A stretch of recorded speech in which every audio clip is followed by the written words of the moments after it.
You know what I mean? So it's frustrating. All right, everyone, I'd like to welcome you to the special meeting tonight. Yeah, I'm I'd like to Jane call the Beckman. meeting to order. You can all please stand for the Pledge of Allegiance. Been around. Pledge allegiance to the flag of the United States of America and to the republic for which it stands, one nation under God, indivisible, with liberty and justice for all. All right, Molly, if you could help us with the roll call, please. All right, so I'm going to go the Common Council first and then the Commissioners. So Mayor Atwell, Present. Alderperson Henry, Present. Alderperson Valdy, Here. Alderperson Dean, Here. Alderperson Grimmer, Here. Alderperson Casson, Here. Alderperson Eicher, Here. Commissioner Cahalan, Here. Commissioner Jasinski, Here. Commissioner Schultz, Here.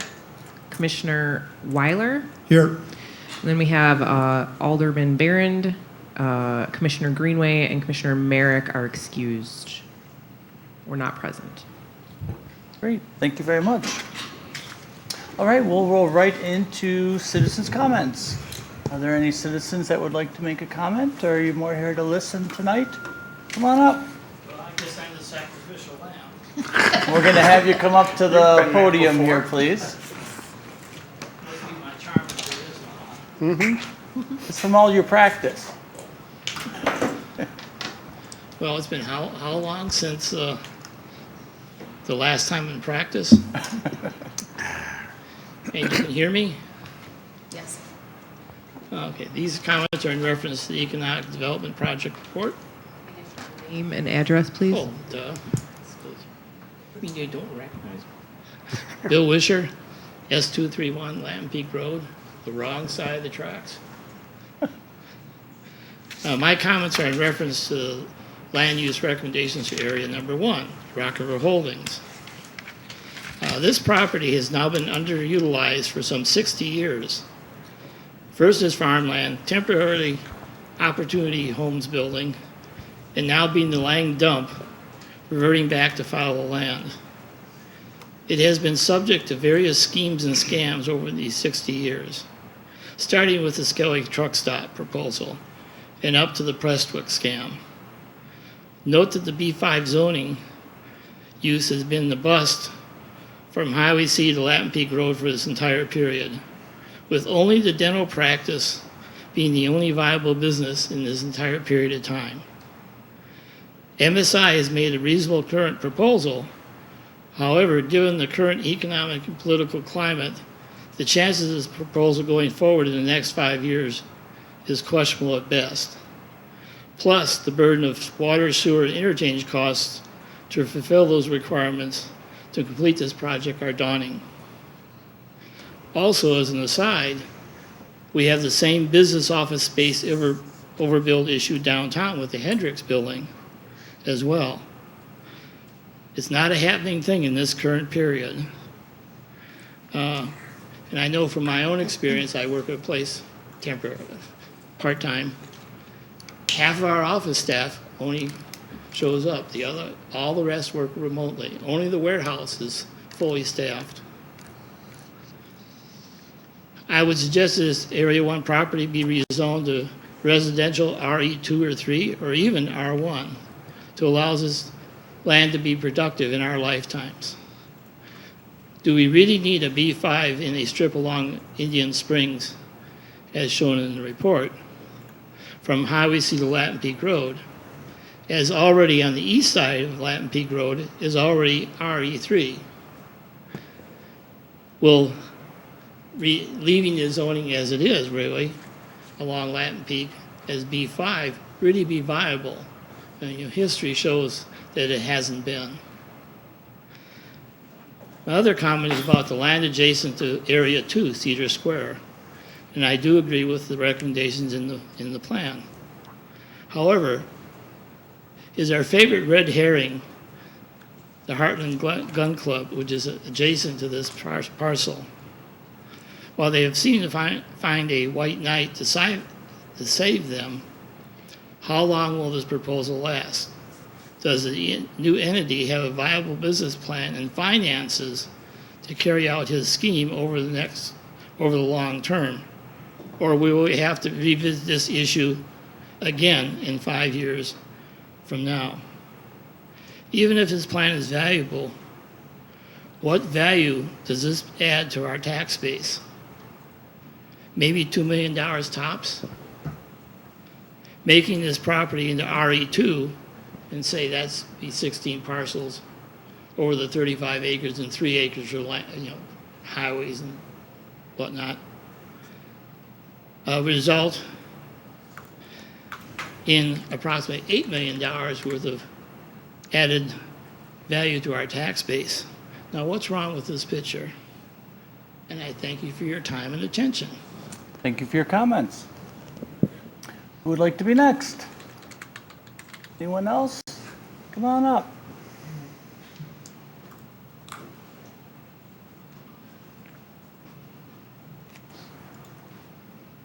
Hi, thank you for hearing me out. I'm Dan McCormick, 108 Hickory Court, Delafield.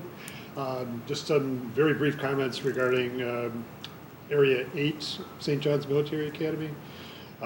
Myself and a number of neighbors who are directly adjacent to the golf course there have obviously enjoyed that benefit for a long period of time.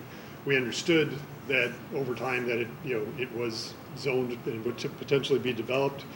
But we went in with the understanding that it was R1 and would stay R1, and we've heard a lot of rumblings that it's going to a much higher density, or one of the things being proposed.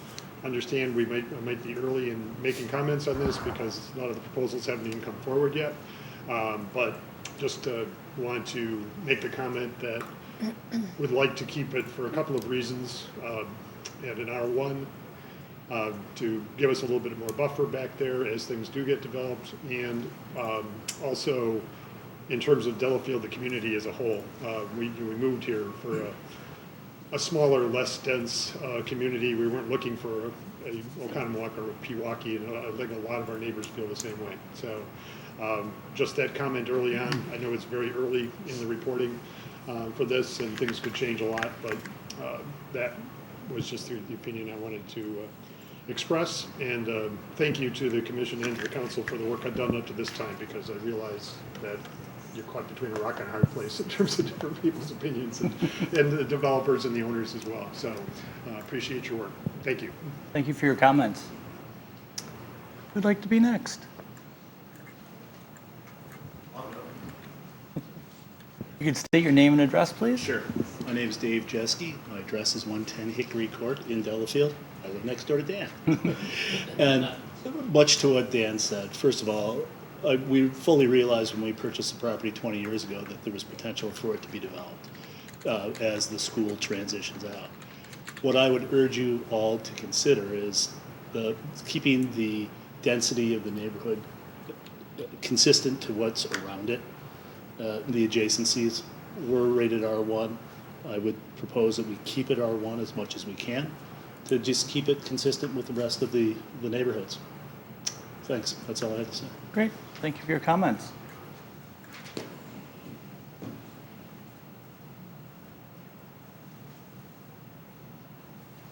Hello. Hi there.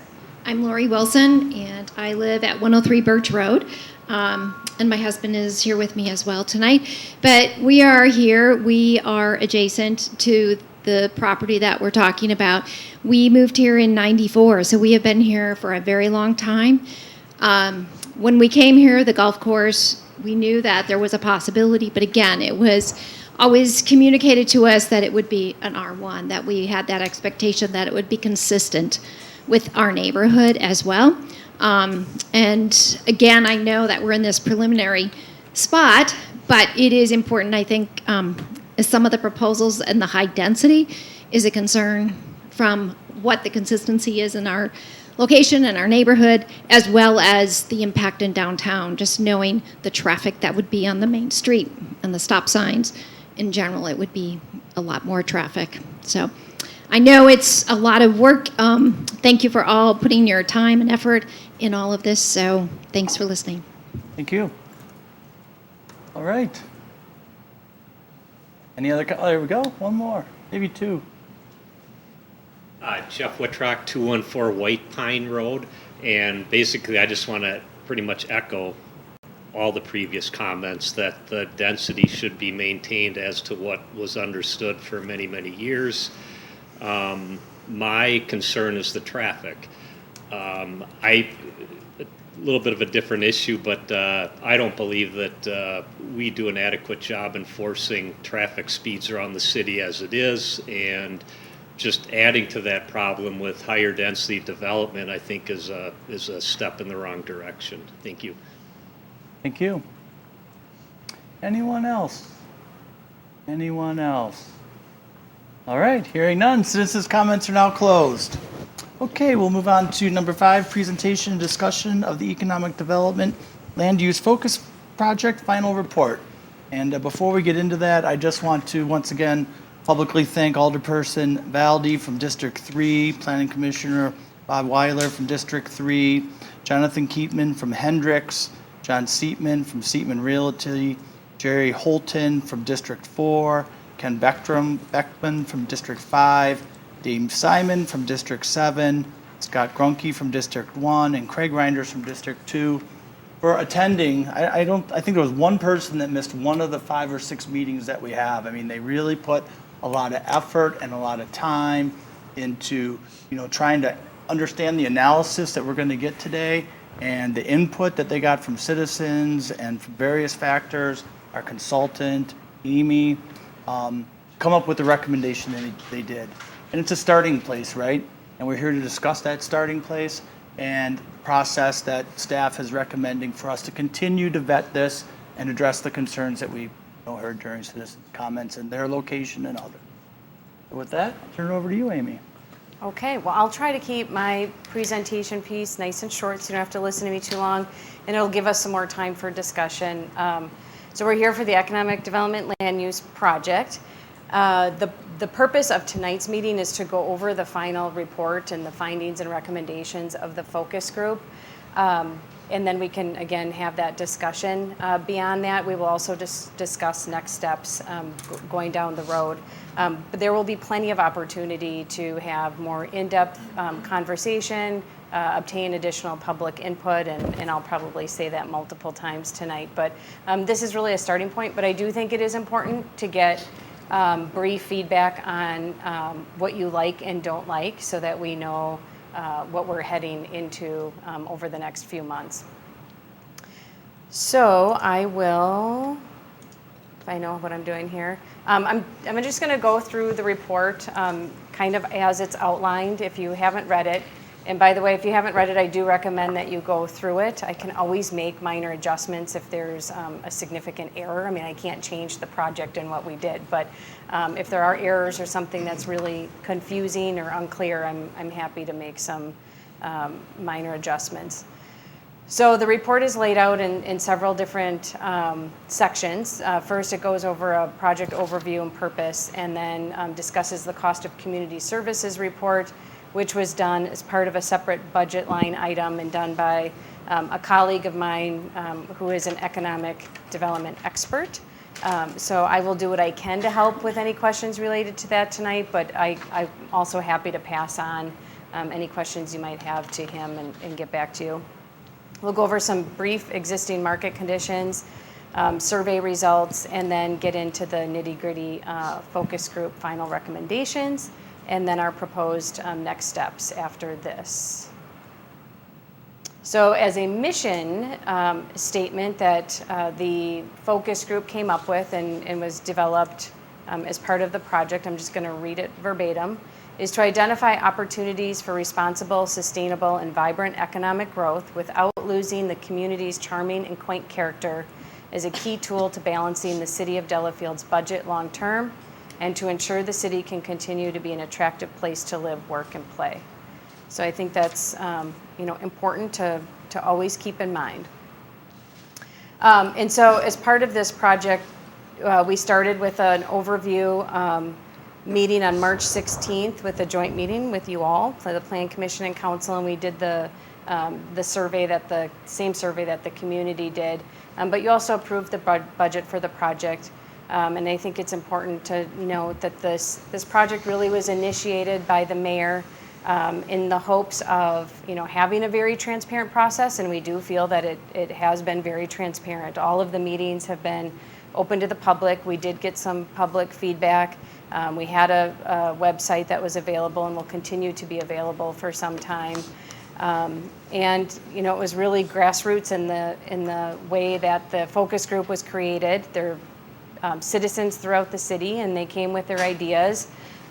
They were extremely engaged and involved, and put a lot of time into it, and came up with a lot of ideas with the survey and cost of community services in mind.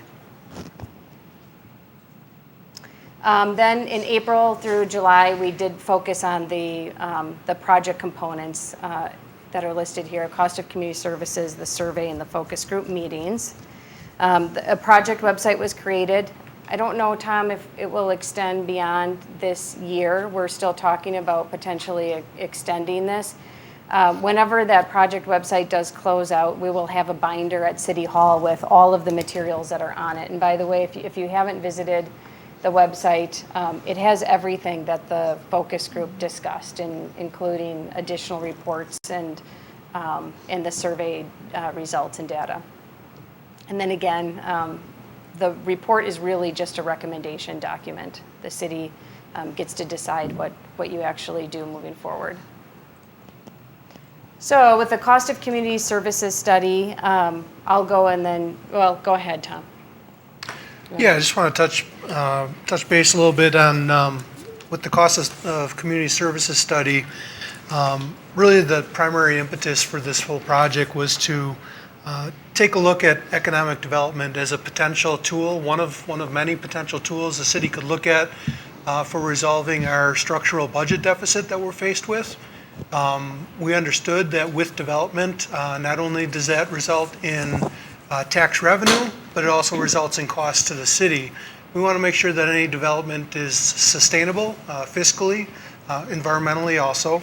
But with regards to fiscal responsibility of development, that's really what a cost of community services is looking to provide data to be used for future analysis.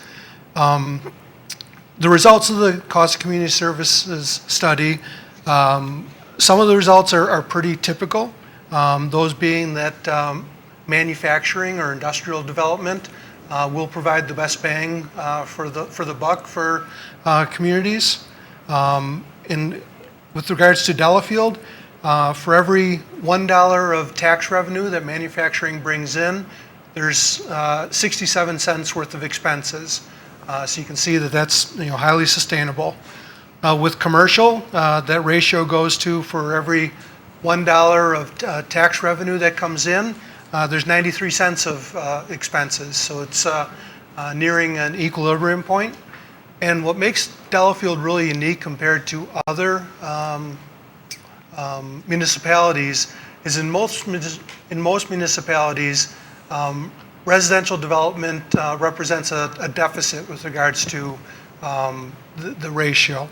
But in Delafield, the value of our housing is such that our ratio is pretty close to equilibrium. And in fact, for every $1 of tax revenue brought in from residential development, we see 97 cents of expenses. And another key component, probably the key component to take away from the cost of community services study, is that as we see future residential growth, any development with values of $400,000 or higher will continue to improve the city's residential ratio. Similarly, for multifamily or more dense residential development, values in the area of $300,000 to $375,000 is the break-even point, and values above that, again, would provide a benefit to the city with regards to fiscal impact on the budget. And so I think those are really the important takeaways from the cost of community services study.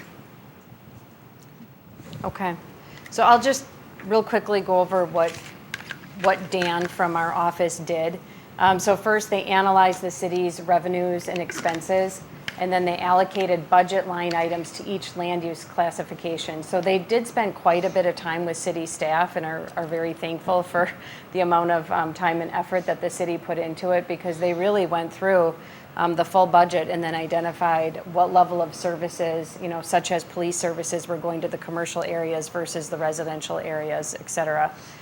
And then they developed those ratios for each land use category, which would, equal the dollar of revenue received to the dollar of services provided. It was not just based on taxes, it was based on user fees and other revenue sources.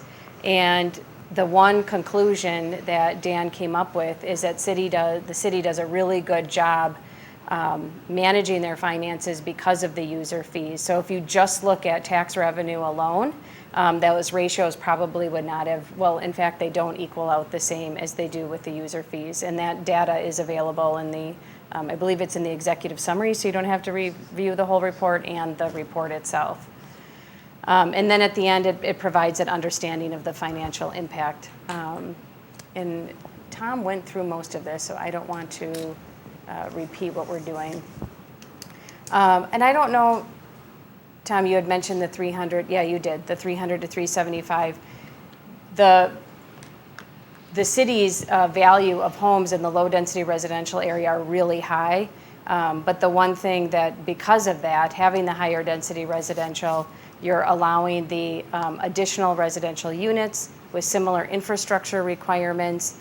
And although there might be some emergency services provided, because those single-family homes are so high, you can reduce the value of the multifamily accordingly. So, down to what Tom had said, like the 300,000 to 375,000 range, which is still probably low for what you would get in a multifamily unit in Delafield. Any questions on the cost of community services? I've got a question on that. So when you talk about the higher density and applying that 300 to 375 range, how does that translate into a building that I can visualize? Like, are we talking about maybe 4 units an acre where there's 2 side-by-side townhouse type buildings, four like a 4-unit townhouse, or are these an 80 apartment condo building? What does this translate into?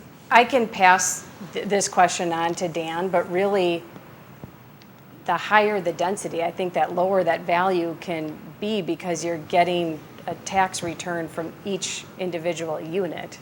So you're taxing more units per land area. Yeah, that's with the same infrastructure. I mean, yes, there's the sewer and water services, but you still have the same stormwater potentially and I'd like to see a follow-up to that as far as how that translates into maybe just stepping into 4 different categories. The single home that's the $500,000 home, the side-by-side that's $375 a piece, and then how's that translate into like a 16 or 20 or 50 unit building? Yeah. Because on first glance of this particular slide and the ones that go into this, it seemed like, well, we're in great shape as long as we have enough really high-priced single-family homes to subsidize the higher cost of services for these higher density. And that's not it. I know, but that's how it translates to me when I read it the first time through.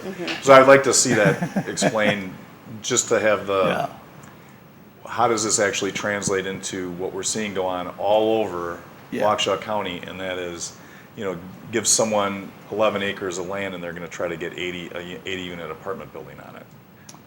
And does that work in any of these scenarios? And I think sometimes you can actually say it's the reverse. The multifamily can help offset the large lots. I mean, so that's why I want to see point. it. Okay, so it's a math question. So it does get, because there's so many different scenarios. Do you want specific scenarios laid out, or just so why don't we do? So you explained those two. You've explained kind of the RE2 and the R4, right? Like with those. Yeah. With that, but so how does that translate into like maybe a 6-unit townhouse building and a 40-unit apartment building? Okay. Let's maybe those as examples. That'd be nice to see the math. And then in that example, you would reference the advantages of the fixed cost savings with infrastructure? That's, I don't know how detailed, I mean, he would get, and I have to is that- talk to Tom because this is additional analysis, but okay. it starts to become very site specific, and he did mention, and I think he puts it in his report, like when these larger projects come in, you may want to require a mini cost analysis at the time of development, because it depends. I mean, what is the length of the road? We have no idea until we see it happen. What kind of services are provided? And even when you say a 4-unit structure, is that over an acre, a half acre? Is there going to be another 40-unit structure? And so it gets. He does recommend when you go too far past a typical single-family lot that you may want to analyze it on a case-by-case scenario. And we should. The way I like to look at this is it kind of it used our math, our city math, right? Not generic information. And it sets a minimum bar or threshold that we need to make sure the assessed value of the property meets based on units. It's not size of lot. It's not number of stories. It's simply, in general, a mathematical equation to let you know that what the value is over and above the break-even ratio is for the project that's being proposed. Yeah, and Sorry. no, you go. I was gonna say, maybe to help, let's just pick, and I don't want to scare anyone who lives like right next door to any of these, but like just to pick an area. How about picking area 6, just a chunk of land on area 6 where maybe you'd be proposed someone, if we change zoning, because that was kind of, it seemed like there was a lot of discussion around that, and say these 4 scenarios on, a 20-acre parcel of that property. How does dividing it up into these different scenarios look? Because we'll be able to know visually how it looks with traffic and the buildings. How does it look for the budget and the costs and other things for people? But so just to give you more specific, then we can probably translate it into other areas. Okay. Does that help? I'll talk to Tom and Dan, and we'll see what we can put together. If I could add a follow-up question to that, maybe it could be answered now, but if there was a 20-unit building, is the math different if they're rental units versus owner-occupied? It's the valuation of the property Okay. and building, land and building. The answer is no. It's just a matter of the revenue generated from the taxes of the property. So just looking at the value of the property, like Ken said. Okay. Okay, thanks. Okay, ready? Thank you. And I'm happy, if you have questions about the study, I'm happy to pass those on to Dan too. One other question. Dan referenced pilot. Was there any discussion within the group of payment in lieu of taxes? I know this council has debated it briefly 5 or 6 years ago, but was there any discussion on that? Yes, so one, well, not the focus group, but it's actually come up on another property that we reviewed as part of coming to the Plan Commission. So one of the observations was that the tax exempt properties do provide a major deficit. This is not uncommon in a community. That's part of what the other taxes do, is they help offset those uses, which are really important because they help with the quality of life for folks. But one of the recommendations is that can be offset in part by user fees and or what is typically called a pilot program or payment in lieu of taxes agreement. So if you know that a tax exempt property is coming in, you do have the ability or could adopt an ordinance that requires that they pay some kind of fee over a period of time, or it can be set up in many different ways. So I don't believe there's an ordinance in place. Am I correct by saying that? But it's something that can be reviewed as part of a development process, a rezone or conditional use when somebody comes in. But it would be helpful to have the ordinance to predate the proposal. Yep, thank you. Is that something, Amy, that it would just be for proposals coming forward, or is that something that can be put on the current tax exempt properties? That's a good question. I don't know if It wasn't real they're- clear in the report. It Oh, can- well, I think It can it's, be either. It definitely can be put on past properties, but. That's my in- question. It can In be. recent history, the Common Council has expressed a preference to not go in that direction. Thanks.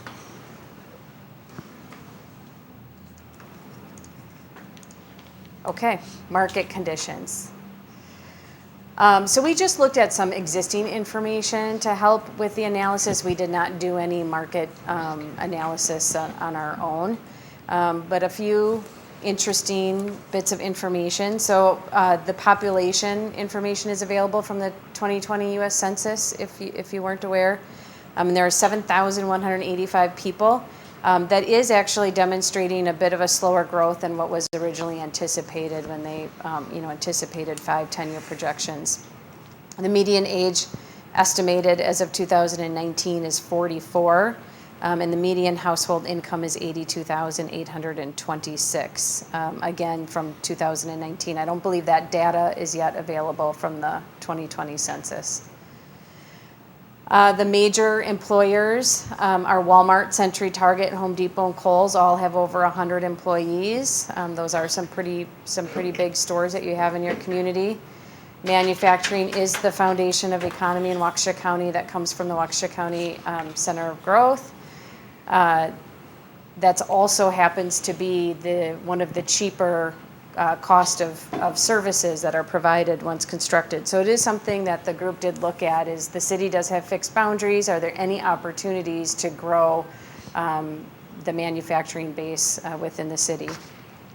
And then in a separate report that was provided by a business owner, it was determined that, again, manufacturing and companies that manage companies and enterprises are prevalent to the local economy, and that multifamily and industrial sectors stand out as strong asset classes. And office, retail, hospitality are more vulnerable, I should say, especially due to the pandemic. So I don't know if we'll see changes and reductions in requests for those types of uses or not, and or whether or not that's temporary or permanent. Market conditions are usually quite fixed, and they can change quickly over time. Any questions on that information? Okay, then with the survey results, we did send out over 3,000 postcards were mailed to residents. Those went to owner-occupied and apartment residents. There was also an email sent out to over 1,000 members of the chamber. And then there were several other methods used, word of mouth. We presented information at the meetings. It was on Notify Me, the city's website, the project website. The Citizens for Responsible Growth also sent it to their email group. And I'm not sure if I was missing, if I'm missing anything, it's listed in the report. The demographics of the respondents are also noted in the report. There's a full list of the answers at the end. It's part of the appendix. But what we did find is that most of the respondents were retired or near retirement. They owned the single-family home, so we didn't get a lot of responses from the apartment dwellers. And they mostly earned wages well above the city's average, just to give you a little idea. And then what the public came up with, and if you want to read through the report, you'll also find the results from the focus group and the joint Plan Commission and Common Council information. All of the groups answered pretty similarly. I would say that the city officials were a little bit more specific with their comments than the public. But strengths were that the city is a quaint, rural, and a small town. We have a lot of downtown restaurants, retail, and small business. Parks, hiking, biking trails, walkability, lake and accessibility to the lake, the large lots and single-family residential, low crime and safety, the amount of open and green space, the good schools, and accessibility and location of big box stores. These were just the most frequent comments that were made. Weaknesses, desire to have more events and activities. There were a lot of comments about band shells that came from I think that came up from all three groups, just so you know. Desire for more diverse residential housing in neighborhoods, but also desire to avoid overdevelopment. Desire for more food options, more park and trail access, more access to water resources, maintain the quality of the water. Desire to have more retail shopping options, more multimodal transportation options. Usually in a community like that, it includes the biking and trails and more pedestrian type transportation. Lack of parking, and then several comments related to that there are no weaknesses, so that's positive. That doesn't always happen. I mean, you'll notice that there's a lot of overlap between strengths and weaknesses, and that's common because people really like things and they want more of it. Opportunities, so this was more of a question geared toward what do other communities have that you'd like to see in Delafield? More thriving downtown development, more unique restaurants, outdoor resources and recreation parks, unique shops and small businesses, more community events, music, farmers market, beer gardens, more development, sense of community, and then again, nothing, which is a positive comment.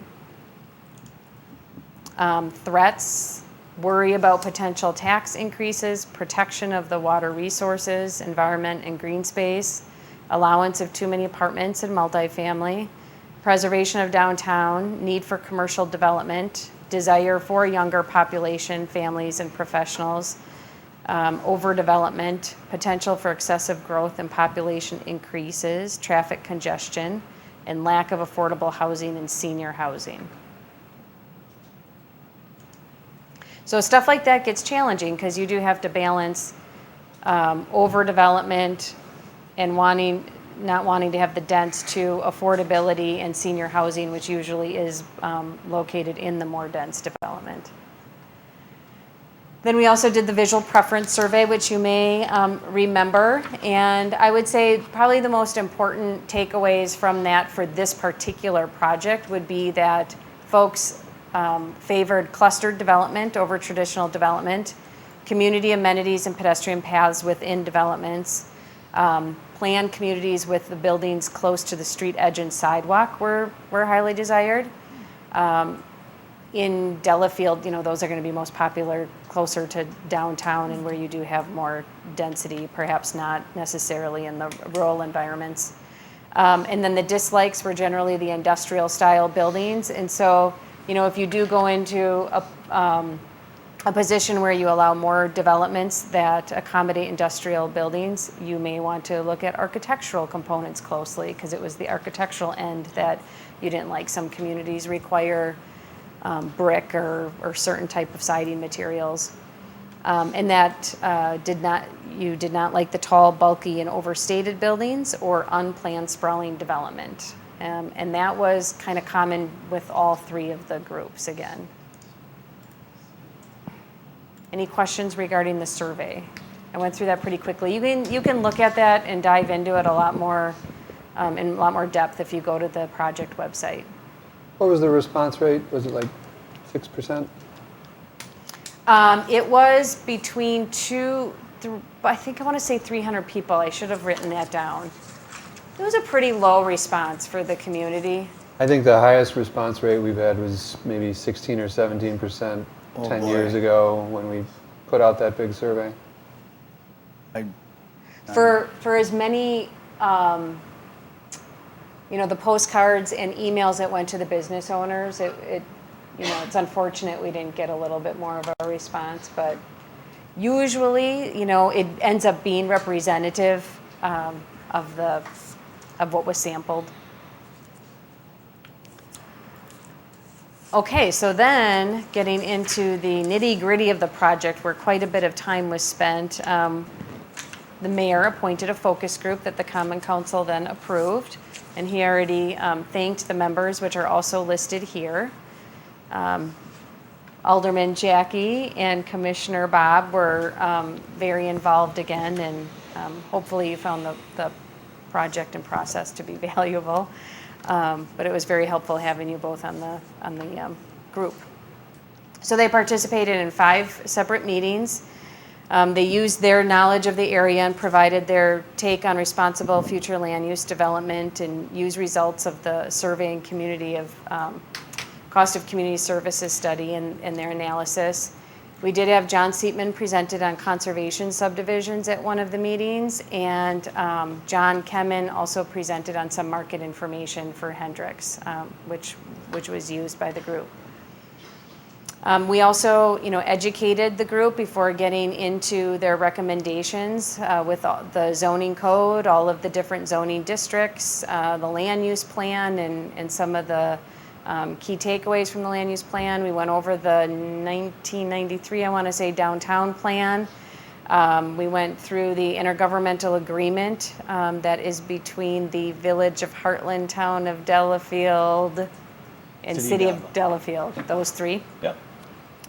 And then at our first meeting, what they did is we just gave them some zoomed in maps of the city and gave them a bunch of stickers and told them to identify any properties that they wanted to discuss as part of this project. A lot of people chose the same properties, and that's how we narrowed our focus. So all of the listed areas that we're going to talk about tonight came from their mapping exercise at the original meeting.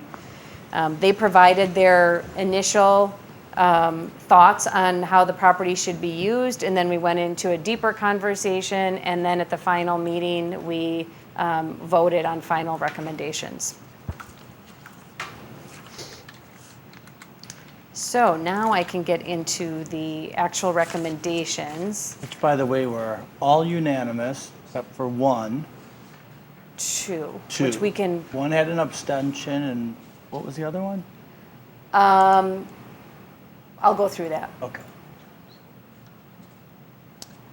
Okay, I have to share a different screen here, so give me a minute. Maybe.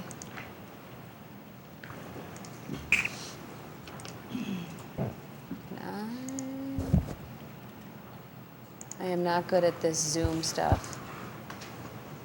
Here we go. Okay, so I'm actually intentionally just quickly going to the website, the project website. So if you haven't been here, it's broken up into several pages. The project proposal, which includes the initial presentations, the focus group materials, you'll find everything there that we went through as a group. The cost of community services, the full report, and the executive summary are located on that site. Community survey result information is on here, and then the findings and recommendations include the final report. So if you or any of your constituents are interested, I would definitely send them to this project site. Amy, would you mind, just for anyone who might be watching, listening, or reading the minutes, or even here, if we have some discussion and say, oh, that sounds like a good idea, and like from tonight's meeting, how heavy a lift is it to go from something that seems like a good idea today about just making a change based on the recommendations to actually somebody digging a hole in somebody else's backyard? Yeah. So it varies, and I mean, I can kind of go through it in each area. We're going to talk about 8 different areas. Some of the projects would just require a rezone if they're supported, and so that would require, at a minimum, a public hearing where everybody within 300 feet of the property would be notified, and then it would need to go, and then there would be the hearing, and then the Plan Commission would have to act, and the Common Council would have to act. That may include a subdivision. It may or may not include a subdivision. If there's a subdivision involved, there's a preliminary plat, a final plat. That is probably a 6 to 9 month at best process. So I mean, it's a long process for some of these. A quick rezone can be done in 3 months, but most of these do require land use plan amendments as well. And then depending on the extent of the land use plan amendment proposal, we would expand that public engagement process. So I'll talk about some of these areas, but like the agricultural areas in the northeast corner along 83, south of 16, there's several properties involved there. So we would want all of the property owners involved in the process, and then a certain buffer around that. And then again, there would be the public hearing that is published in the paper and you would both have the opportunity to comment. If we only do a lot of these properties are only going to be land use plan amendments to start with in order to be proactive and encourage certain types of development. They may precede a development, then a development has to come in, and then you might have to rezone it, and then so there's going to be a whole second layer to it. So it's a hard question to answer. Thanks. It You was did really well. It wasn't, thanks a lot. It wasn't for my benefit. It was really just to let people know that there's nobody who's got a particular development in mind that's just waiting for this meeting to be over so they can start digging. Yeah. And that the best thing to do is to just contact your alderperson, contact City Hall, or ideally sign up for the Notify me. notify me online. to see what's happening. For the Plan Good Commission point. and the council meeting agendas. It's a quick read. You get bugged by email, and you just have to look to see, are they rezoning anything? Is there a public hearing? And then Yeah. just so that people who are excited or worried know what's Right. going on. Yeah, Thanks. definitely recommend signing up for Notify Me, everybody in the audience, share with your neighbors, because then you're notified of any, you can decide what groups you want to sign up for, but you can be notified of any Plan Commission and Council meeting. At the end of this report, there is a next steps timetable for that initial step, but on a lot of these properties, that's just the beginning of a process. But I'll go into that a little bit more. I have this up on the screen. It's a little hard to see, but if I zoom in too much, I lose too much context here. So area 1 that the focus group talked about is the southeast corner of 94 and C. This is the project that this, has come in a couple of times with the city, and MSI has most recently been in here regarding a medical complex.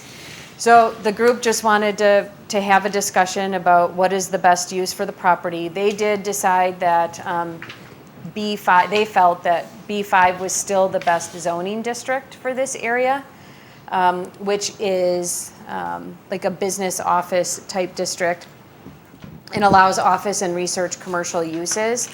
The only thing the group did ask is that the city ensure that the zoning code allows for a variety of senior living housing types as a permitted use. So we may propose a text amendment, which would, again, it would be a zoning amendment, could be a 3-month process. Sometimes that ends up being 4 or 5 months as we tweak language, to include memory care, independent living, assisted living, senior type living environments as an accessory use when a medical use is allowed on the property.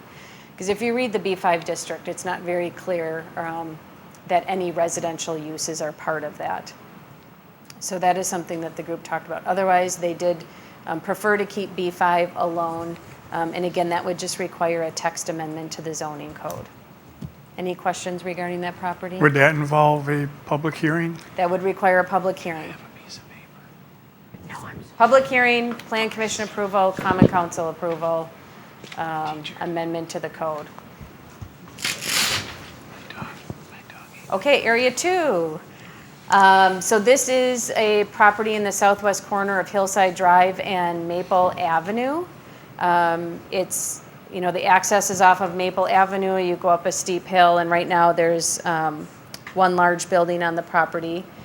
The group discussed this property. The reason why this property came up is we have had inquiries regarding multifamily and modifications to, or additions to the uses on the property, because there's still quite a bit of green space left out there. So it was brought up. It's currently designated as planned mixed use on the land use plan, and the zoning district is B4, which would limit the uses to business.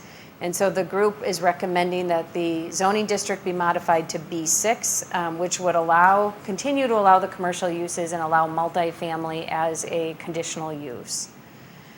And the density of that would be, fairly significant, but would bring quite a few more consumers to the nearby commercial areas. And I guess this is one of those things where when an actual development comes in, and if the property is zoned for multifamily, we would have to look at traffic, stormwater, impacts to the neighborhood. Those items would all be looked at carefully. This would, if this went through, it would require an amendment to the zoning code, which again would be a public hearing, plan commission approval, common council approval. If we looked at it without a direct proposal, it would be a 3 to 4 month process. Then if somebody came in and they wanted to develop the site, they would have to come in and do the whole site plan approval. And if it includes residential, it would be a conditional use, which is a public hearing and requires plan commission and common council approval all over again for the specific uses. Amy, do you think how we have our current zoning set up in regards to conditional uses, is it robust enough to satisfy the demand that a big residential development there would have on needing the type of, what I think would be substantial, like you mentioned, traffic infrastructure for that intersection right there? Yes, I believe, I mean, I can double check, but the conditional use section has a paragraph in the beginning of it. So the multifamily and planned development stuff is actually pretty robust in the code. But there's a general section that talks about compatibility with the neighborhood, traffic, and I mean, there's a list of things. But we can certainly make sure that the code, because as you all know, conditional use, you know, we want the conditions to be as measurable as possible. So make sure CUs.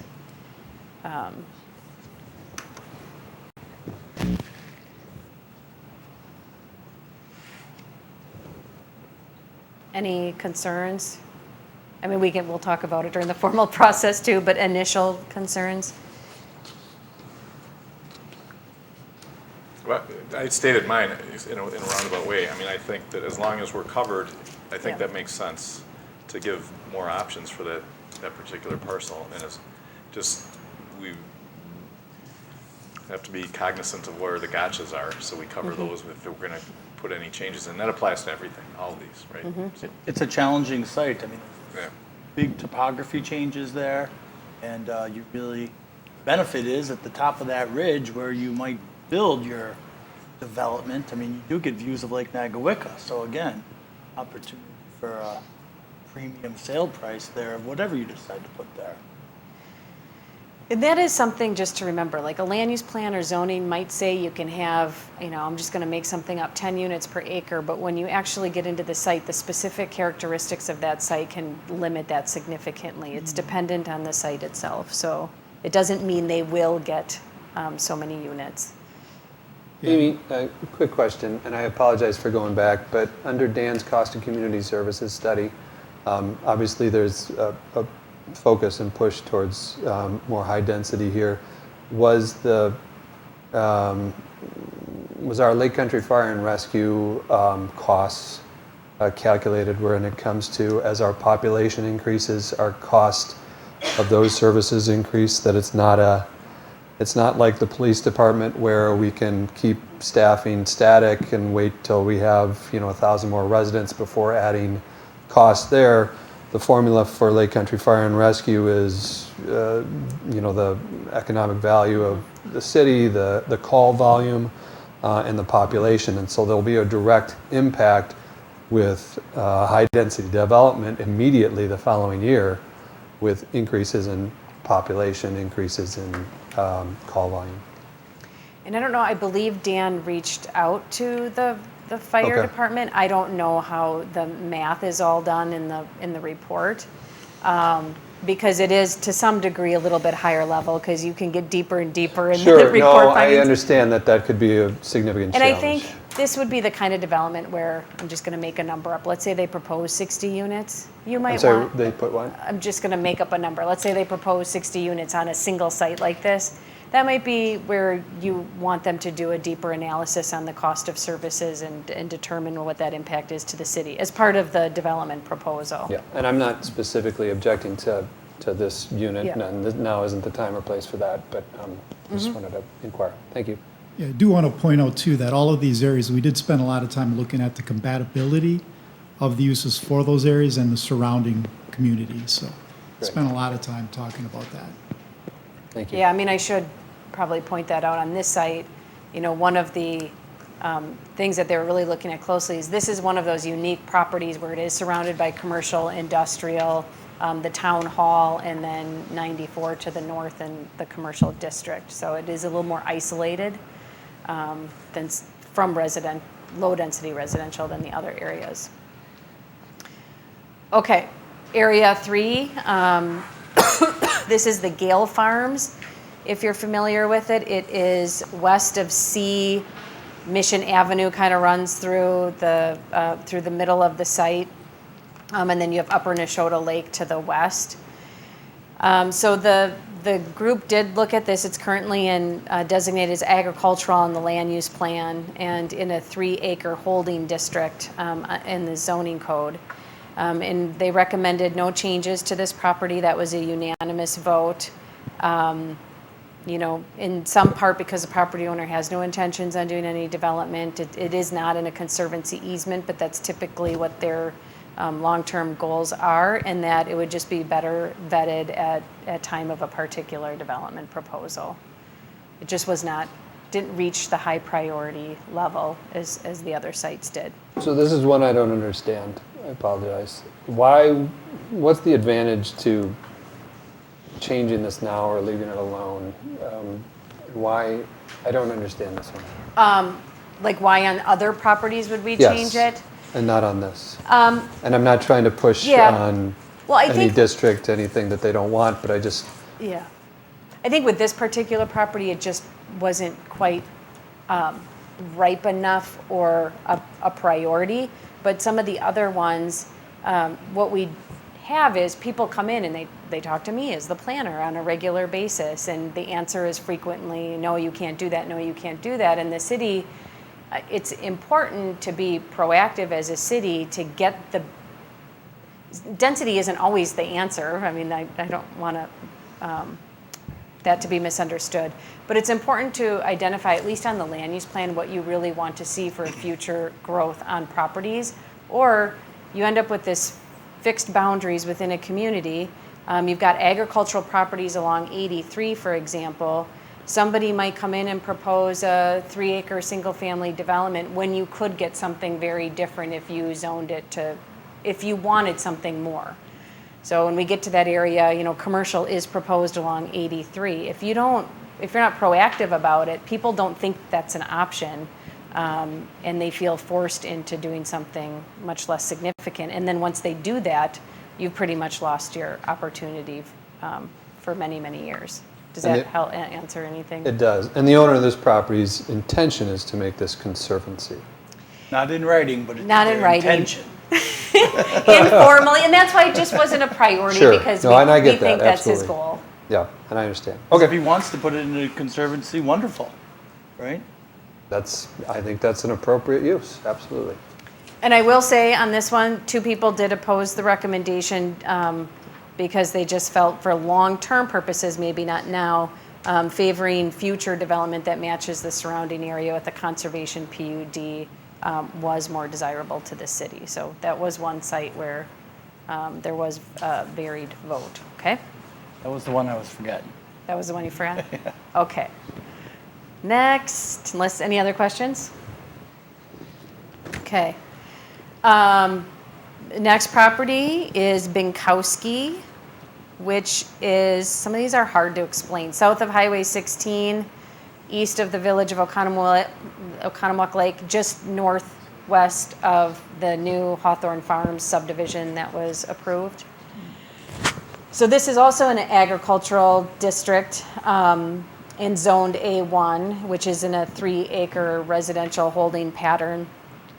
The group did determine that this site has such low visibility to surrounding uses, and it's along Highway 16 and the railroad tracks.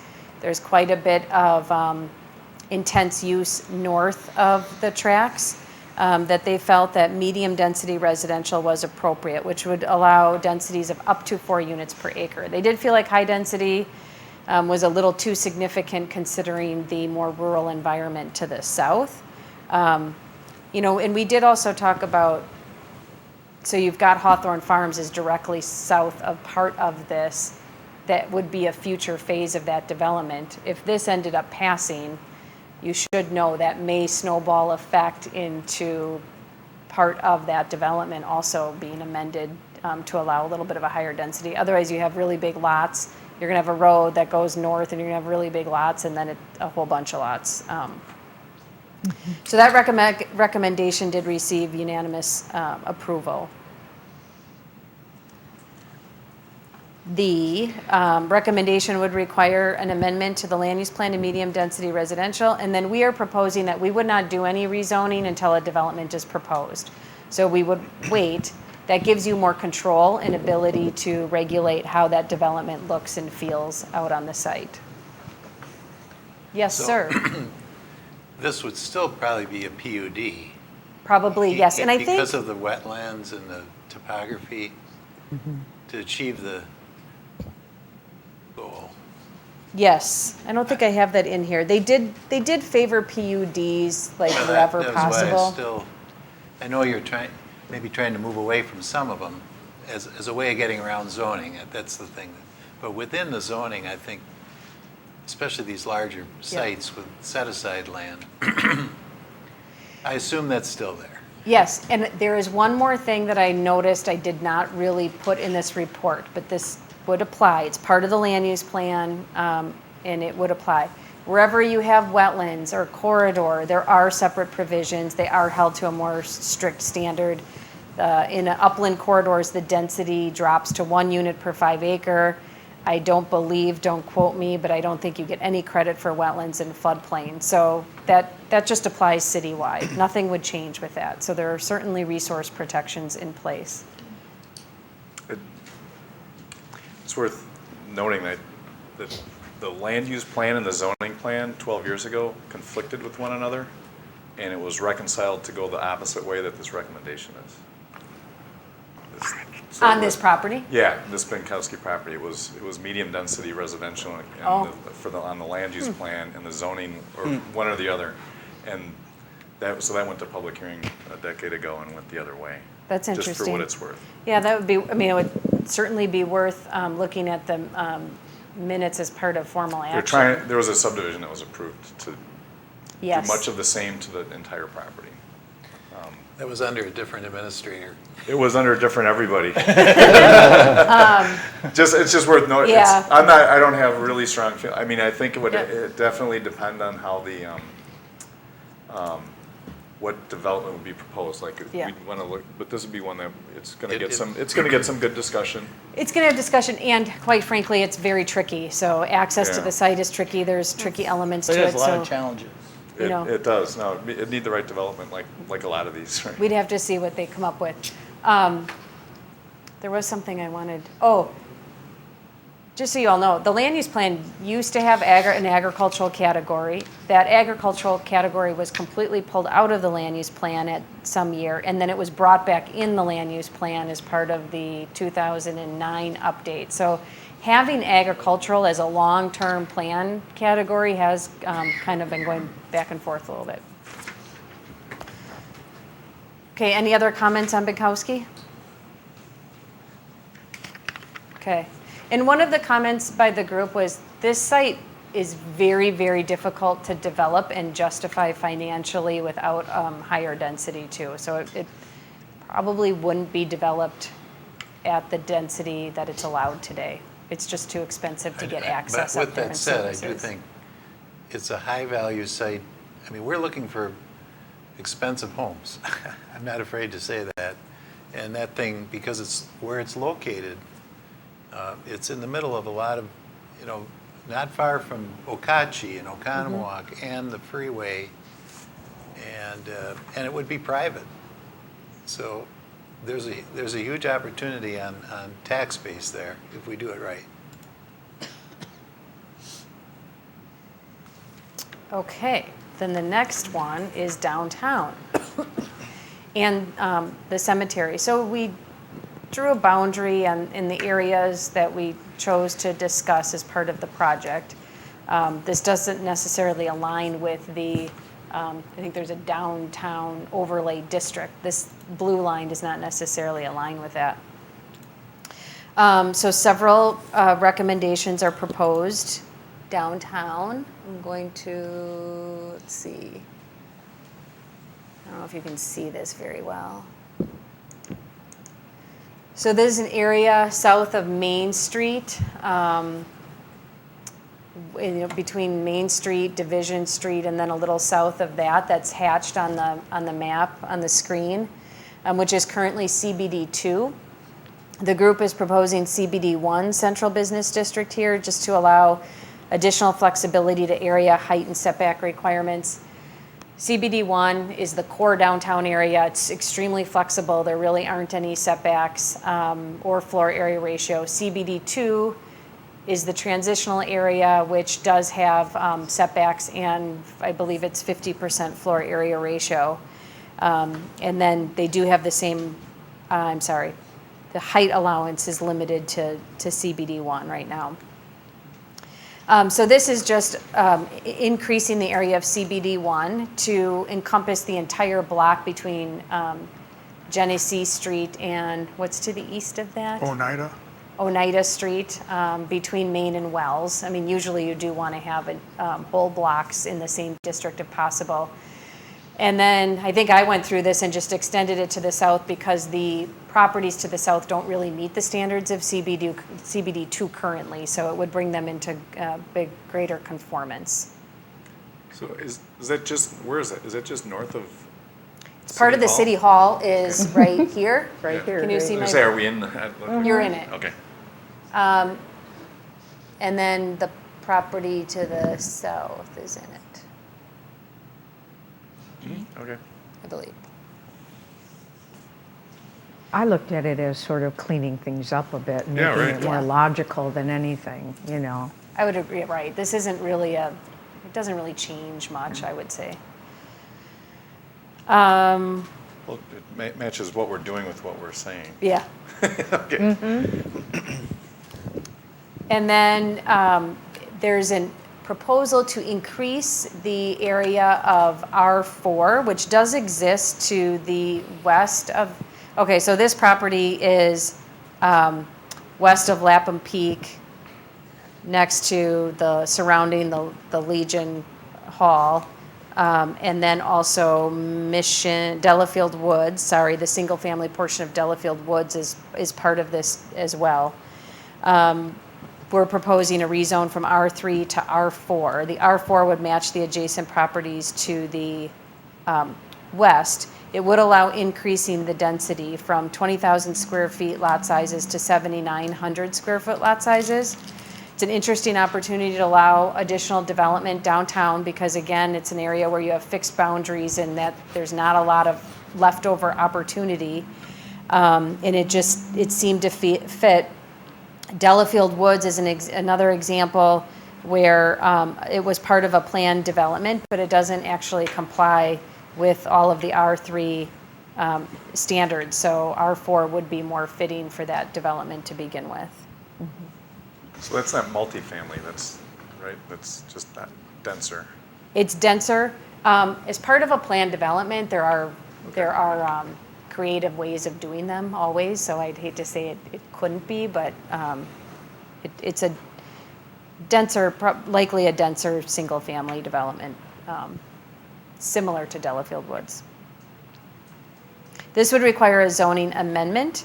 It does not require a land use plan amendment. I don't believe. Any questions on that?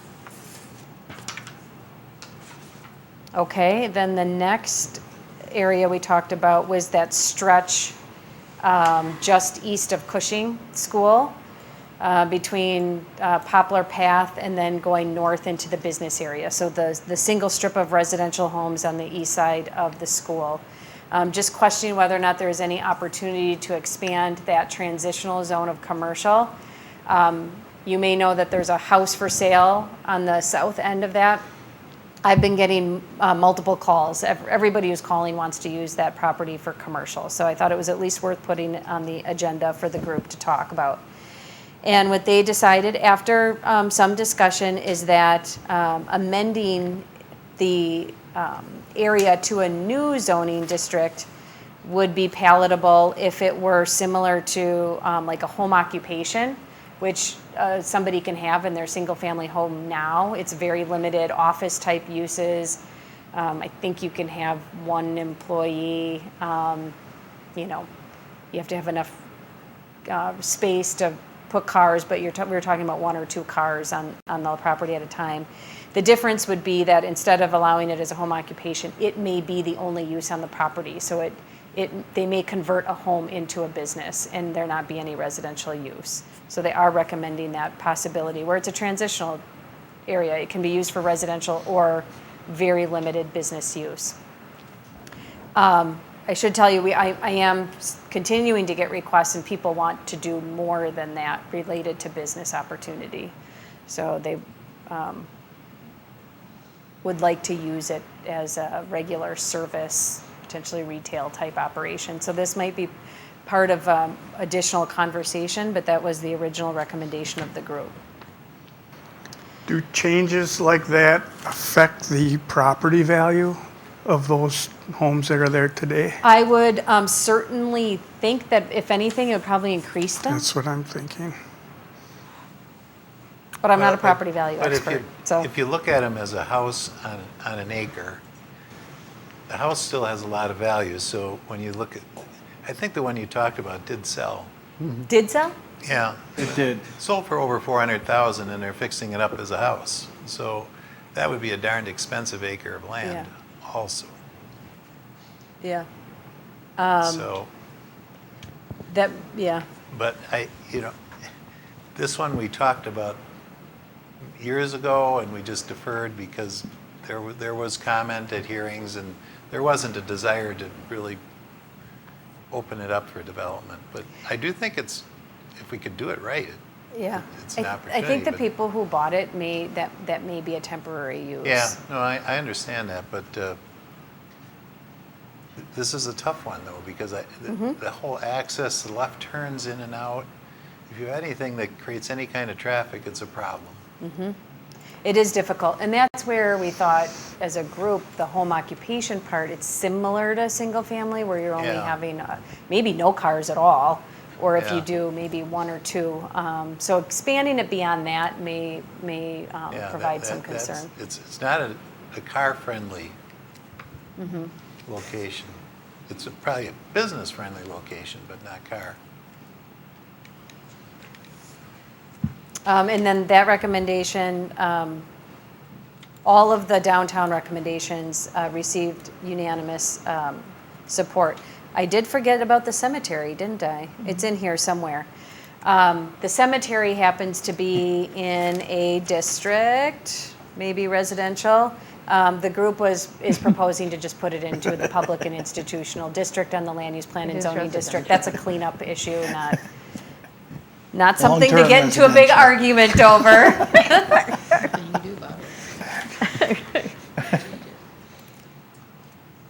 Okay. Any questions on downtown? So that may be, that may inspire some conversation. Okay, then the next area, which is a little more significant, is this stretch along 83. I didn't skip one, did I? No, okay. No. Along 83, how do I describe the location? Top of the hill. In between Nagawicka Road, top of the hill. Yeah. Everybody got it? Okay. So there are several properties included in here, and they're categorized in different colors, originally based on ownership. And then you can see there's the dark yellow lines, and there's 1, 2, 3, 4 small properties intermixed in there. They got added on a little bit later, realizing once you put the pieces of the puzzle together, to keep them isolated and in an agricultural district doesn't really make sense for long-term planning. That doesn't mean they can't continue to use it as is for now. In fact, the group decided they want to encourage the continuation of the existing uses if that's what the owner so chooses. But it gives them the opportunity to move into these other arenas as well. So the land use plan on the west side of 83 is currently agricultural. The land use plan on the east side of 83 is medium density residential, which would allow up to 4 units per acre. The properties on the west side are zoned A1, which is the 3-acre holding pattern, and the properties on the east side are zoned R3, which is a single and two-family district that allows 20,000 square foot lot sizes. The east side was also subject to a development several years ago before I was here. And the group did decide, again, to include several other properties in this for continuity and land use. It should be noted that this orangish area on the map is the Nagawicca View Dairy property. It is subject to specific restrictions in that intergovernmental agreement, and it is limited to residential use as part of the B6 zoning district. And I don't know if there's any opportunity to amend that zoning either way. The town, let's see here, the town of Delafield would need to review the proposal, and the acreage along next to the town does need to be complementary to Foxwood Estates, which is in the town. And then the Village of Heartland would also be able to review it as part of any site plan and architectural issues that would come up. So we will be engaging with the adjoining municipalities for anything that's developed there. The group did recommend that the uses remain residential and transition from medium density on the east side to low density on the west side. The density and layout of the lots on the far east side, again, would continue to match the town of Delafield development. A conservation development is recommended that would provide open space buffers along adjacent lot lines and Highway 83 and protect the natural areas. The group recommended that the density of low density residential, the blue area on the far west side, be put in a 1 acre density category. So we did talk about multiple options, and they felt because it is still very rural in this area, that 1 acre would be a good transition from that medium density to those lots being 2, 3, or more acres in size. And I think for here, it's important to note these properties are served or would be served by sewer and water. So there is quite a bit of expense related to that service, and so increasing the density does allow development to actually be practical, or it may not be. And we did have one member opposed to the recommendation because there was some discussion that went back and forth regarding the density of the blue acreage. It started out with a proposal of that acreage also being much higher density, at least portions of it, and then they decided, you know what, let's keep it at 1 acre. So the medium density to low density, and I should show what that means. So all of the yellow would be medium density. Right now, it's just the east side of 83 is in the medium density category. Does that make sense? So here we would do we would go through a land use plan amendment to start, and then again, any zoning changes would have to be proposed at time of development proposal, which would give the city more control over the development. And then that medium density, there'd be an art in creating those conservancy areas and buffer zones between the town and keep the village and the town. Yes. Okay. Right. I mean, it's right. Some of it is not going to be medium density. It's going to be lower density, but that density might get displaced along 83 a little bit more. And then even the blue area, I think you can see in the background, there's isolated natural area that's going to be held to a lower density standard. I think that area is also really steep, and there's restrictions that just. You've got I bet there's some 5 acre limitations there with the woods and the topography. Yep. Oh yeah, that's a big hill. Yep. Any questions? What is the density directly south of that blue area? Right now? Yeah, what is that? It is.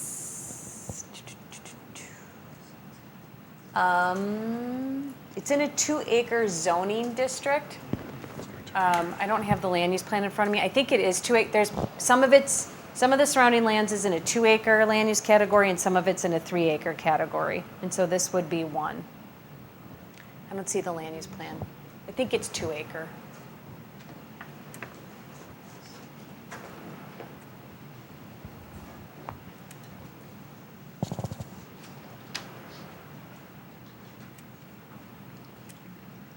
Yeah, those little square boxes those are all 2 acre. Yeah, there was a lot of discussion about not just what's around it, but also what's marketable. A lot of discussion about whether or not it was feasible for a developer to go into a place, into an area, and can they actually make money? And so that was another thing that I think just a reminder in the discussion that makes you pause, along with topography and neighboring lot sizes and all of that. It's not cut and dry. Well, and the other thing is, this is an area where the main access is to Highway 83, so they can handle the traffic. 90% of the trips will be going out of there, not through the neighborhood. Good point. And the subdivision I like the best in the city is Valley Road, not Valley Road Farm, but people need to realize those are 1 acre lots. And it's one of the more desirable areas. And finally, Valley Road, and not picking on it, but it's just well and septic over there, where if we have full services here, you have much less impact on the neighbors from that standpoint, impacts on water. So I think it works because of the traffic. Yeah, and I mean, Alderman Grimmer asked the question, and actually was asked many times during the focus group meetings too, what is the value in being proactive versus waiting for a development proposal? 83 is the one corridor in particular where you would hate to lose out on opportunities on a major highway that has sewer and water services. Many communities do not have that amenity at all, and so to have those long-term in an agricultural category might turn away or slow down viable development quite a bit. Okay, Area 7. This one is a little more, so I have this broken up. We discussed this in 2 separate sections as a focus group, but the results were similar enough where I put them together in the final report. So we have a bunch of properties north of the Bark River. Again, they're color-coded by property ownership, and then the yellow I added in because those were a bunch of additional properties that were part of the overall corridor and stretch of land that they'll need to be part of the process. And we did have an owner north of the Bark River that came to one of the meetings expressing some concern about the proposal. So, we'll make sure that they are all notified of any future formal action meetings. Same with the south of the Bark River. It's divided by property ownership, and then the yellow properties were added in. One of those properties happens to be, is it Rustic Manor, the name of it? Yep. Which, quite frankly, it would be appropriate to amend it to a more commercial district at this point, which I believe is what's going to be proposed here. So the recommendations, so right now those are all in agricultural categories. Some of the land is in A1E, which is exclusive agricultural, so no residential is accommodated at all. And then some of the land is in A1, which is in a holding zoning pattern, allowing 3 acre lots. The focus group, let's see here, I'm gonna go to, this is probably the easiest way to show it. They ultimately, so we talked about a couple different options, and they ultimately discussed promoting commercial, very light industrial uses along 83, then transitioning to a medium density residential down to low density residential. So this gets a little bit more complicated through the formal process. It would probably be one of those areas that's like a special use area, and there would be text that goes along with the land use category. So it's not just medium density residential, there's provisions that would be tied to it. Because we don't know those exact break points of where it's appropriate to be commercial, medium. I was just trying to illustrate it generally speaking. So it would probably include text amendments to the land use plan in a special use area as part of the land use plan amendment. And then zoning amendments would be required as part of any specific development, which would again give you an extra opportunity to be hyper-focused on what somebody's proposing. As part of the recommendations, we did talk about you can see this blue dash line on the left. It's just showing a potential road system, and you can see there's an extension to the single-family residential development to the west. But one of the provisions would be, and we have to talk about how you accomplish this, but that any commercial development not use that road to access those residential neighborhoods. This recommendation paragraph is pretty long, so hopefully I'm not missing anything. Again, the group really did propose plan unit development type subdivision wherever possible. A traffic would have to be looked at out here, and the connection to the existing subdivisions. That's always something that comes up as a hot topic in development, so we'd have to discuss how that works. And then you can see wetland corridor, again, more restrictions in those areas. Major heartburn? Anyone? No, I can understand why you had to, I'm assuming they spent a ton of time on this. This is pretty tricky, and there's a lot of different resources. I mean, you've got the Bark River, Yeah. you've got the railroad tracks and the farm, and I mean, this will be a fun one to talk about. We did, but to be honest with you, I think this was one of our smoother conversations. Oh, good. Again, for long, I mean, would you agree? It was a pretty smooth this one, and quick conversation, because directly to the east on 83, those are industrial commercial parks, and actually on the northern side, east of that is a residential subdivision, and the building inspector, I had talked to him offline, but then also I think somebody in the group talked about how well those uses do pair. They fit in just fine. I think people get really afraid to have the different types of uses next to them, but the way they designed it and developed it, it works. So I think we're trying to kind of emulate that. But it gets more, I think once we get to the formal process, it's going to be a little more challenging. It's simplified here. I know we don't want a road that's a racetrack, so I know it's complicated on the Fair Lakes situation, but I don't want to leave, this goes back 30 years. We wanted to figure out ways to draw traffic off of Naguicka Road, and that's why that thing is drawn through. And I know there's some people that won't like it, but that was the premise for the thing. Now, if And that's why those not roads true, are platted. If there's what? Those roads are platted. Right. And if that's not true, they're going to have to overcome that, because that's from the city's perspective. We were saying we had too many people forced to run the whole length of the road to accommodate what's there right now. And it's one of our #1 complaints on speeding, and it was felt that if Fair Lakes goes over to Cardinal, it will draw.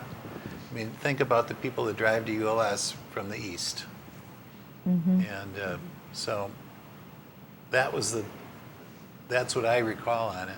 So I believe, I don't show a road pattern. Yeah, south of the river, there's also, what is that, Hirschman's? it's another one. Same, that'll end up being Yeah. the same thing, where Well, we would. and we're not trying to That one's make it. platted as well. We're not trying to make it the main thoroughfare. We're trying to have the folks that are near that use that as a way out rather than going back to Naguicka.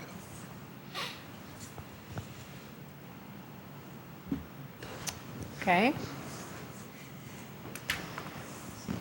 Area 8. Should we talk about St. John's?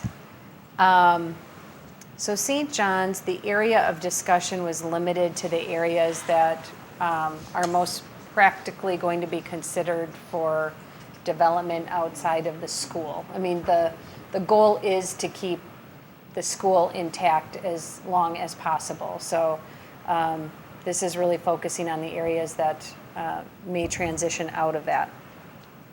This map might be a little bit confusing, so I'll just break down what the group proposed. Right now, it's all in public and institutional with the what do you want to call them, golf course rectangular piece being in R1 residential, which is 1 acre. So the group is recommending high-density residential, which is more than 4 units per acre. Per the land use plan, that would mean there really isn't a density cap. That does not mean that a zoning district amendment, which they would need to go through, couldn't cap it. You could choose R4, R6, or create a new zoning district, which would cap the density at a certain level. So just keep that in mind. Right now, all of the recommendations are based on land use categories that already exist in the city's land use plan. And then the group did also talk about, when you look at the rectangular piece on the west side, the southern edge being in high-density residential to promote condominium townhouse type development along the river, up on the ridge along the river. They thought that that would be a nice location to increase the density and come off of that Exeter Street. So that would also be in high-density residential, and then the remainder of the acreage would be in a 20,000 square foot lot size density. So it says on there, medium density residential up to 4 units per acre. That seems contradictory. The idea there is medium density residential is the land use plan category. Your plan goes from 1 acre to medium density. That's the division you currently offer. But it would be more restricted by the zoning district. And the group isn't necessarily recommending R3, or if they do an amendment to R3, because they don't want to promote duplex development, which R3 allows single family and duplex development. They do want it to be single family. And so we'd probably have some kind of a text amendment and new zoning district, even for the 20,000 square foot lot size area. The blue strip is just indicative of ensuring that a buffer be placed along the western edge, and that variable would be dependent on the development that's proposed. We talked about a specific width, and they didn't want to hem it in that much because it just depends on what comes in. I mean, maybe there'll be a really significant buffer there, or maybe it'll be minor and more rural. Maybe the lots will be bigger. So but the buffer, I think what's important is the buffer is part of the density calculation for the 20,000 square foot lot size. It's just showing what would be open as part of it. So it's not removed from any kind of calculations. And that's commonplace for PUD development. I think it should be noted that some of the stuff that you just mentioned, Amy, is in the downtown development plan from 1993. Yes. It identified that riverfront as being a property that would make sense to have more high density. So I just want to throw that in there. It wasn't something that the committee thought of, although maybe we would have, I don't know. Can you go back to that last page? And this recommendation did receive unanimous vote. However, Mr. Beckman did abstain from voting I believe as a neighbor to the. Just with your cursor, because we don't really have a map in here, but where the ball fields are and where the stadium is, you know, as long as St. John exists, that's all not going to be developed. And it's just a little misleading when you look at this map. It's all green, so you think it all is, but until St. John's were to actually dissolve, which hopefully never happens, but if it did, you know, that area is not going to be developed. You basically have an island of green at the north, and then an island of green at the south, and then high density. So, you know, I did a calculation of the green area, and I'm sorry, I don't have the number, and 20,000 square feet per lot yields 122 lots. When you break this down and you preserve the fields and you put in your road system and you put in stormwater facilities and you actually lay out lots that make sense, that number probably drops substantially. So just keep that in mind. Acreage of land does not always equal what ends up being practical in development. That's not to say they don't get super creative. I mean, because, you know, it could end up being a grid type system, you know, similar to what's to the east. Although the group did talk about how it needs to be a planned unit development, a conservation subdivision with common open spaces. So I think it's going to look different than what may be anticipated. And then I know the public comment, there was talk about it matching the adjoining zoning. There is R3 and R4 zoning directly to the east. So this is an interesting lot in that you do have your RE1 to the west, and then you've got higher density to the east, and they're right in the middle of it. So this is a transitional lot. And Amy, is that why the vegetative buffer was created, to appease the western neighbors? The vegetative buffer is proposed to protect the lower density to the west, yes. As a compromise for higher density towards east. Thank you. That's drawn at over 200 feet wide. It is drawn really wide. It's pretty, I mean, I'm saying that there's a lot of land there. I know, And I'll I'm tell saying you why. I think that's good. That's kind of what I've been telling people. Because my original recommendation to the group after our discussion was 100 to 200 foot buffer, and they decided on multiple properties, not just here. There were some other ones where we talked about a certain width buffer, that's just getting too specific when you really don't know what the development's going to look like. And sometimes when you lay it out and you have to have your rectangular lots and you get too restrictive, you end up eliminating a lot more development than you think or hope. Because one thing that came up too is, so we were talking about preservation of the fields. Well, once you do that and you put in a 200-foot vegetative buffer, there's no development opportunity at all. So I think it just became potentially a little too challenging. And again, traffic would have to be reviewed and a whole bunch of other stuff. Well, I just say that I think that anything that happened moving forward with this particular group of properties, that needs to be, that this type of recommendation needs to be captured so that people understand the spirit of what's intended for how it's supposed to turn out, as far as respecting, just like the agreement that's in writing with the town of Delafield. There's certain the Fox whatever estates that are over there. Yeah.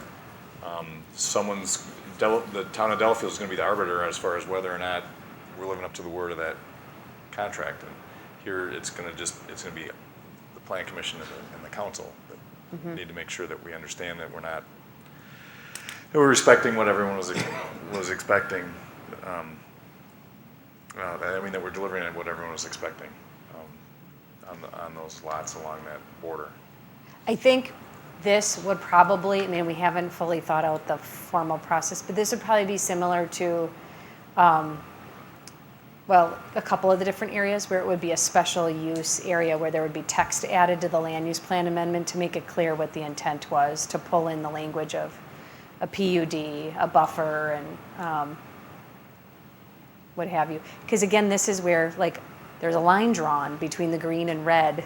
I don't know if that line's going to be exactly in that spot. So that would be part of the land use plan. Aren't there certain, this is an over design, or aren't there challenges to this design? Problems. I'd look at option C. What are the advantages of doing nothing to this particular property? If you don't do anything, then the applicant has to come in with their proposal, which is an option, certainly an option that they can consider.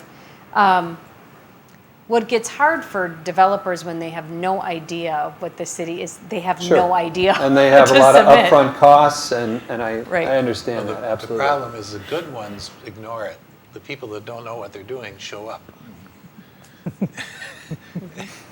And we might as well figure out what the good developers like. Well, and there should be, yeah. No, That's what worries me, is that you'll have someone come in and waste a lot of time, stir everyone up, propose something that just doesn't make any sense. And I would consider the developer, the owner of this property, Hendricks Commercial, to be a very good developer. And that's why you have to say, we should meet them somewhere and say, I think the biggest thing is this thing has, in my view, has to be planned overall. The whole, we have to have a pretty good idea of where the whole thing is. These roads are going to interconnect, and this is a bit like 83 and 94 30 years ago when we told the Weisgerbers, you have 30 acres on that corner and we want you to lay the whole thing out. And they didn't like it initially. but look, it's worked out. Yeah, I mean, you can require neighborhood planning. The one thing that is actually unique about this property compared to all the other ones, the land use plan has it in the public and institutional district. And technically, when the ownership goes out of that public ownership, the land use plan is supposed to be amended. With that said, if it's being used by St. John's, I think it should stay in public and institutional. So that may be a text amendment in itself, but if that's the long-term intent of certain acreages. I'll just remind you, we had Hendricks and Seatman on that focus group to help give us that balanced other side input, right? Not lost on me, but I just would hate to see it just left for people to guess. And as Jackie says, I didn't realize that I forgot the downtown plan already has some specifications in that area. And the downtown plan is on the project website. I mean, there's a few comments in the report, but it's in the, that whole plan is available on the website. There's quite a few things that have been implemented downtown that were part of that 93 plan. That reminds me, the post office is proposed in I guess I don't reflect that accurately on this map. Proposed for CBD 1. You make note of it there, I read it. I do, somewhere, at some point. So I might have to tweak that on the map. It's right here on page 23, above the dark note. It says the post office should be changed to CBD 1, business district. And I think we all understand that there's going to be quite a bit of discussion when this property comes up. And that's I'll let you finish up. Well, I was going to say then, so we can, if you don't have any more questions on this, we can talk about next steps and kind of the timetable and what we would do. So we talked about going ahead and pursuing these amendments more formally and doing it incrementally in order to give the Plan Commission and Council the opportunity to really think about each proposal separately instead of it all coming to them at once. It also allows us to target those, the public that is interested in the individual sites. And then again, each amendment would be posted in the paper as well. And the strategy here was to maybe, this is, I guess, up to the eye of the beholder. Your opinions may vary on here, but the easiest to most difficult, the order of easiest to most difficult in order to kind of get warmed up to the process and what we're up to. So this is the initial approximate timetable. I would say the timeframes are probably a little aggressive in that, if we get hung up anywhere, it might slow down, but at least it keeps us moving. And the idea is to start one, then move it along more formally, and while that's happening, start the next one and just keep running down the list, hopefully starting in November and wrapping up in June. And again, we would want to provide notification to the property owners. They're not even all aware that this is happening, quite frankly. So they would be part of that process. And then to the right, you will see the land use process that's required. When I say zoning amendments, or I should say future zoning map amendments, that we would prefer to see happen at time of development. So that does require the applicant to go through some process, but at least they know coming in that they're being supported through the long-range land use plan, and they're not coming in on a complete, having no idea what the city's going to think or do.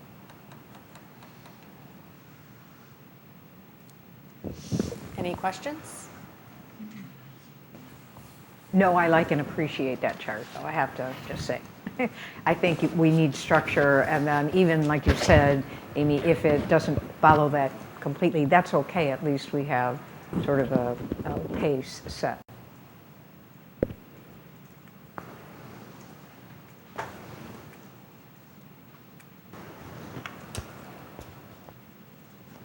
Okay, well, I think, please feel free to read the report in its entirety. There's a lot of appendixes, but also the website has all of the materials if you really want to dive in, or feel free to call me with questions at any time during any of this, or if you receive concerns and need help answering constituent questions, I'm happy to help.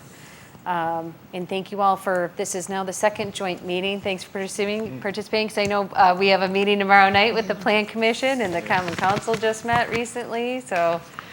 So is this commission, thanks for everyone that participated in this volunteer committee. They did a lot of work. This was not a flippant response. These all look really well thought out. And we've got that super lavish Christmas party we always have, so I hope they're all invited. And before we break up, I just want to compliment Amy, because we look really good because of your work. You made us look good and thoughtful, and you did the details and the heavy lifting, looking everything up and then putting it in so nice and neatly. Yeah, it looks really well done. So thank you. Yeah, I appreciate that. But I will say, the focus group was awesome. The mayor picked a good focus group because we had really solid, good conversation. There was no there really wasn't silence amongst the group. I thought it was really well put together, and there was, everybody didn't just agree. We had good conversation. And came to consensus on most issues, which is exciting because you never know what's going to happen. And thank you, Amy, for all your help. But as we've said before, this is the first step. It's an important step. Sets the plan forward, and now we'll continue to be open and transparent and make sure the people that maybe weren't aware get a postcard and are definitely aware as we move forward through the process. Unless anybody else has any other comments, I'm going to say, seeing no further business, we are now adjourned. Thank you, everyone. Thank you. 7:47. We only got to page 3 of 101.